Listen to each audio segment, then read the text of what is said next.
And it's time for another matchup in this supermarket, the Ultimate Supermarket Lager Championship.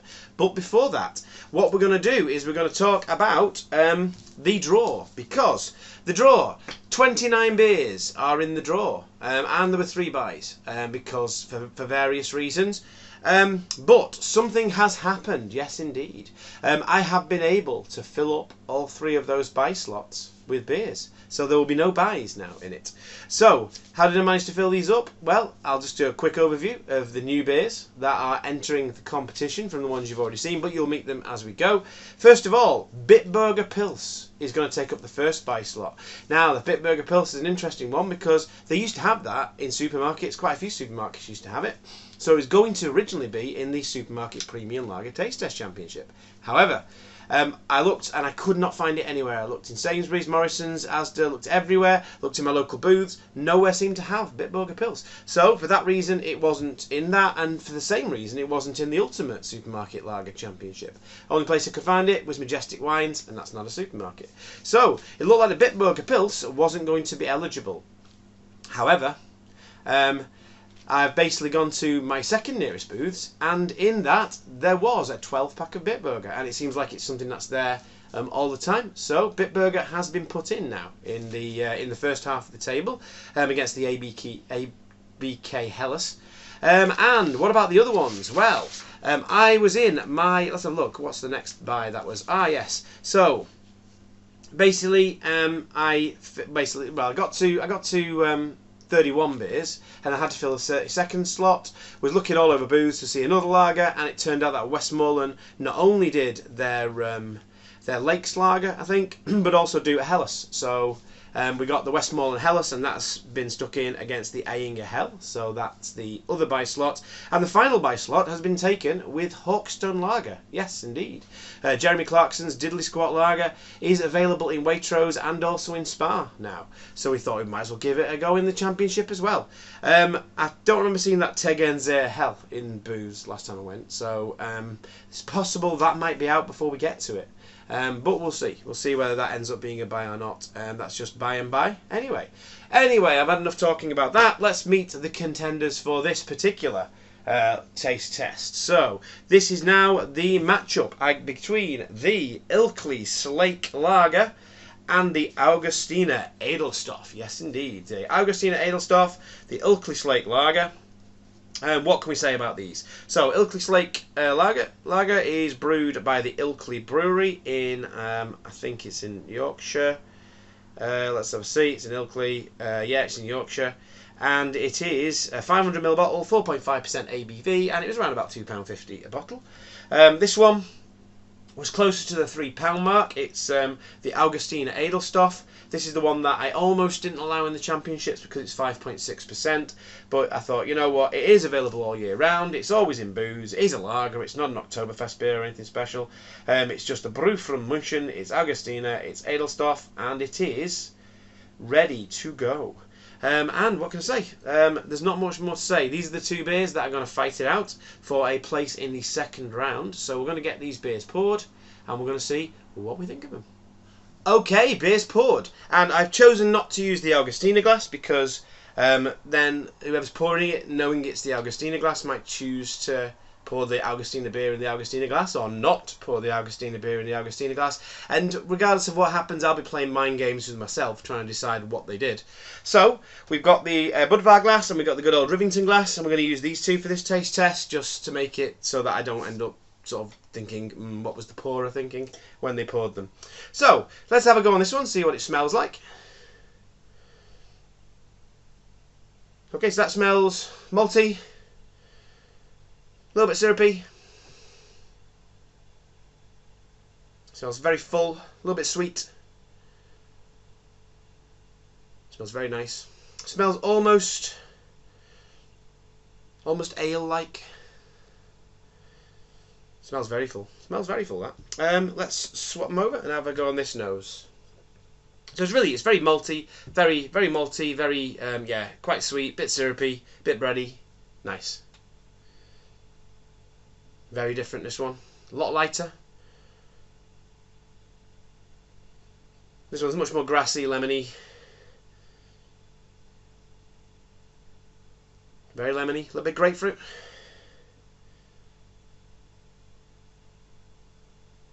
Lighter. Got a lighter aroma, that one. It's got a lighter colour, to be honest. I mean, that is definitely more amber colour than that one. So it's lighter colour. It's fruitier in the smell. There's other fruits in there as well. A bit of pear. A little bit of grape as well. A little bit of Chardonnay in the smell there.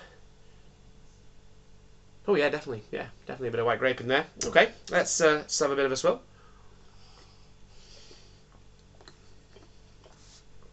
I'm going to have a go on the Chardonnay first, so cheers.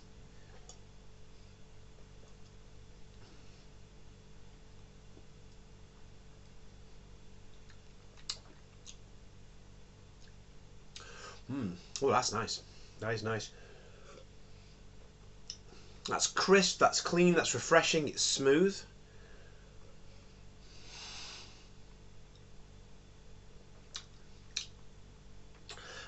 It's not brimming with flavour, but again, a lager, you're not expecting it to be, you know, like an Imperial Stout or anything like that.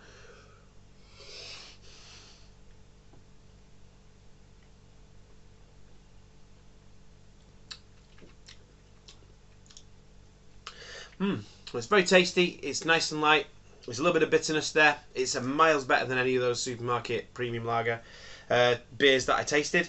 It's a cracker, it's a nice beer that. I'd say. A bit light on flavour, but there's no off flavours there. It's really pleasant. It's very nice to drink. What's that a bit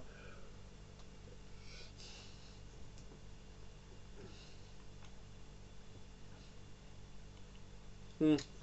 You have to search a bit for the flavour, but you know, again, it's a four. You know, it's a well. I'd say hey, I'm already trying to think which are which now. I'm thinking it might be a 4-point-something% lager there, and you're not expecting huge amounts of flavour from that. However, this one may well be a 4-point-something% lager as well. So we'll have a see how this one goes.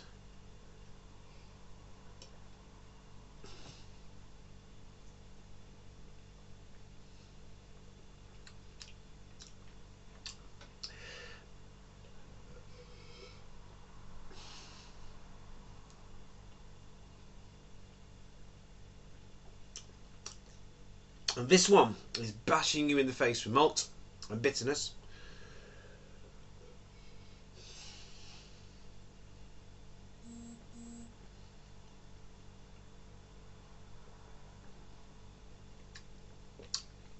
And it's very malty. It's quite ale-like, but I'm not going to lie, it's quite one-dimensional.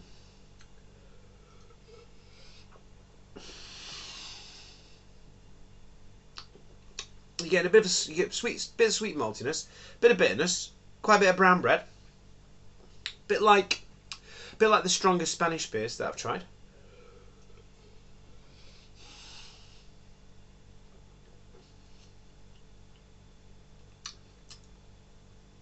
There's a lot in there. It's yeah, it's hitting you with the face of something. There's a great bitterness there.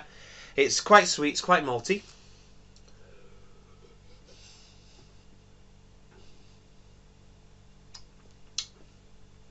But I'm saying not a huge amount else. So I'm thinking of having another go on these because I don't want to take my first instinct.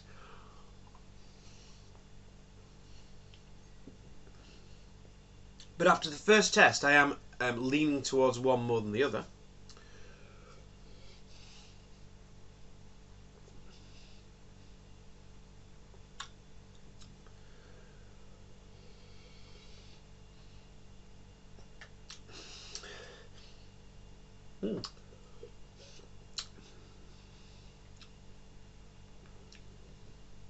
It's a hard one, this one. That one's really refreshing. It's really smooth.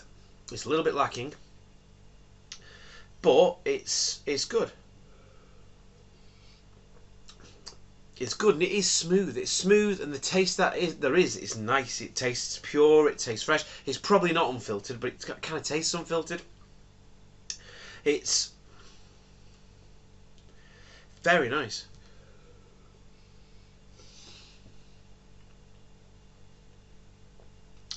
So, I'm really liking that one. It really packs a punch, and it reminds me of that 6.5% beer I brought back from Spain, which was a stronger lager. Yeah, I mean,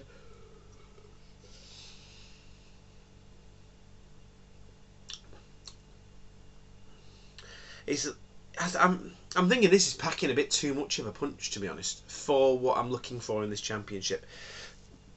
This is to find the best lager that's available in the supermarkets.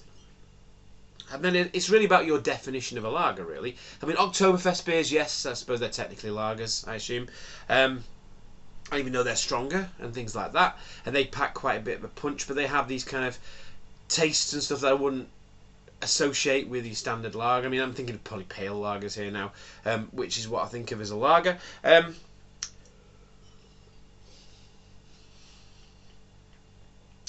It's very hard, this one, very hard. I'm not sure I'm preferring the taste of this one, but I think this one, I don't know, it's doing a better job as a lager, if that makes sense.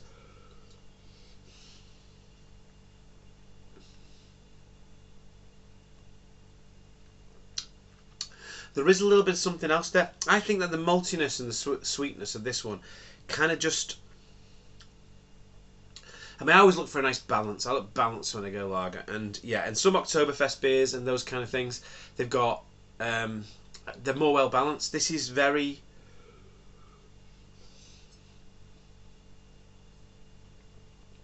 sweet and malt forward, but there is a nice bitterness that's offsetting it. It's really hard, this.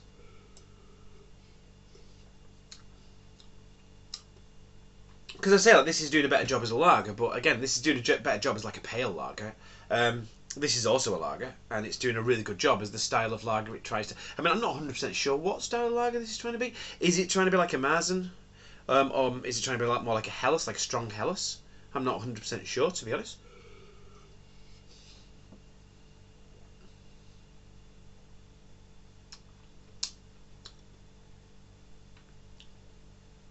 But yeah, it's another tricky one.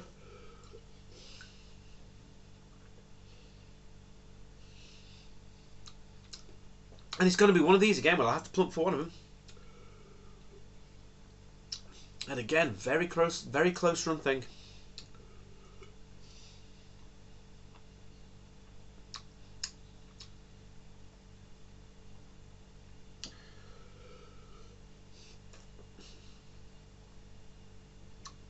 Okay, here's the deal. I'm not 100% sure which is which. I think I know which is which, but again, I can't be 100% because I'm always getting these things wrong. I'm going to put this one through. Okay, I'm preferring this one. This one's not quite. There's something about the flavour that's not quite got me in a way. This one, I really enjoyed it when I first tried it. I'm really still enjoying it now. It's a really nice beer. It's cracking. This one, it's really good. It's amazing. It's really good as well. It's stronger. It's more like an Oktoberfest beer. But it's not quite what I'm looking for in this championship, really. I think it's a little bit too full on, and I think the flavours that are there full on in your face, they kind of drown out possibly any other flavours that it might have. It's not got as much breadth of flavour that I would expect to see possibly from a really good lager. So yeah, so this one, I'm gonna put this one through. I think this is the Ilkley Slake. I think this is the Augustiner. But we will find out in a minute. But again, I thought the Augustiner would rump it, to be honest. I do like that beer. But you know, what can I say? We'll find out which is which in a minute. Okay, before I go any further, I just want to reiterate, these are both great lagers. It all depends on what you want.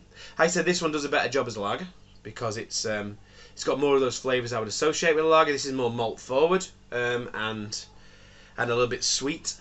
I was absolutely sure that this was the Augustiner and this was the other one, just because this tasted crafty and a little bit more unfiltered and a little bit, you know, not that this one wouldn't be unfiltered. This one tasted stronger, so I just assumed that this one that tasted lighter and more refreshing was the weaker one, and this tasted more malt forward and stronger.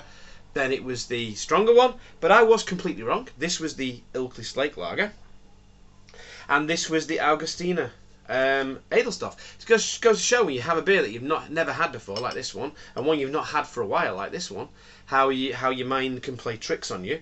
But yeah, this is definitely the way round they were. This one doesn't taste as strong as this one. This one's very malt forward, and like I said before, it's how you like your beers. How do you like your lagers? Do you like them more malt forward, a little bit sweeter? This is more malt forward, a little bit sweeter. It's got more kind of ale-y kind of characters in it, pale ale-y characters, really. Very nice beer. This one though, I had another sip after I knew what it was. I put a bit more in. Knowing this is the Edelstoff, don't know if it's to do with the bottle or the reputation of it or the fact I know that I like Edelstoff, but knowing this is the Edelstoff, this is a remarkable beer. Such a nice lager, it really is. Obviously the 5.6%, they get a little bit more, a little bit more scope, get a little bit more flavour out of it. That's tasting a lot more flavourful now than it did before. It's a cracking beer. It's absolutely amazing. It was going to be a big hit to this one, and it's interesting how again I got them the wrong way around. I didn't really give any thingy to which I thought was which. I didn't give this an advantage because I thought it was the underdog. At the end of the day, this one's better than this one. It just is, but they're both really good. So the Ilkley Slake's not going through because it's this one. The Augustiner Edelstoff is going through instead. So that's going through into the next round. We will find out soon what it's going to be up against. But yes, I'm really going to enjoy this taste test. I cannot wait to do another. Please join me on the next one. But until then, have a good one.